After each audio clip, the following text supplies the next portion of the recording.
প্রিয় দর্শক, আমরা দীর্ঘ পথ মারিয়ে শ্রীমঙ্গল থেকে আমরা এই মুহূর্তে আছি বাগেরহাটের বাংলাদেশের ঐতিহ্যবাহী একটি স্থান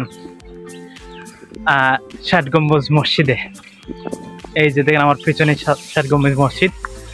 এই মসজিদটির কথা আমরা বইয়ের পাতায় অসংখ্য অগণিতবার পড়েছি। ভাগ্যের পরিক্রমায় আজ সেই মসজিদে আমরা দেখার সুযোগ হয়েছে, আলহামদুলিল্লাহ। সো এই মসজিদটি আপনাদেরকেও সাথে নিয়ে দেখব, আমার সাথেই থাকুন। এই যে এটা হচ্ছে মসজিদের প্রবেশদ্বার, চমৎকার একটি গেট। এই যে আমরা আস্তে আস্তে যাচ্ছি। এই যে দেখতেছেন মসজিদটা, আসলে দেখেন কত সুন্দর, সুবহানাল্লাহ। আসলে ঘর থেকে না বের হলে, দুনিয়া না ঘুরলে আসলে বোঝা যায় না দুনিয়াটা কত সুন্দর। দেখেন মসজিদটা কত প্রাচীন একটি মসজিদ। ষাট গম্বুজ মসজিদ শুধু আমরা বইয়ের পাতায় পড়েছিলাম, সেটা আজকে স্বচক্ষে দেখার সুযোগ হলো, আলহামদুলিল্লাহ।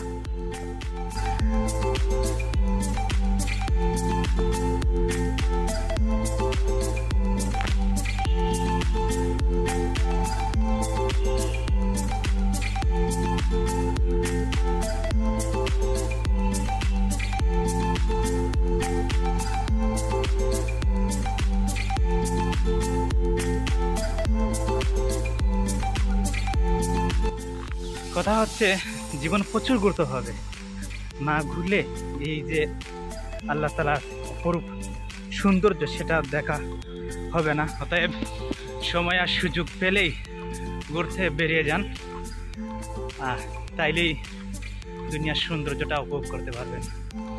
আসলে ভাই, জীবন কয়টা দিনের, কখন মরে যাব সেটা তো বলা মুশকিল।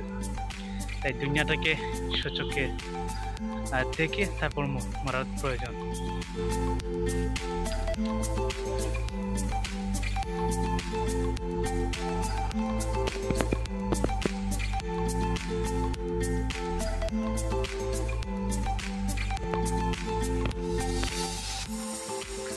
এই যে দেখেন, এটা হচ্ছে মসজিদের ভেতর, এবং এই মসজিদের পিলারগুলো যেগুলো সরাসরি পাথর দিয়ে নির্মাণ করা।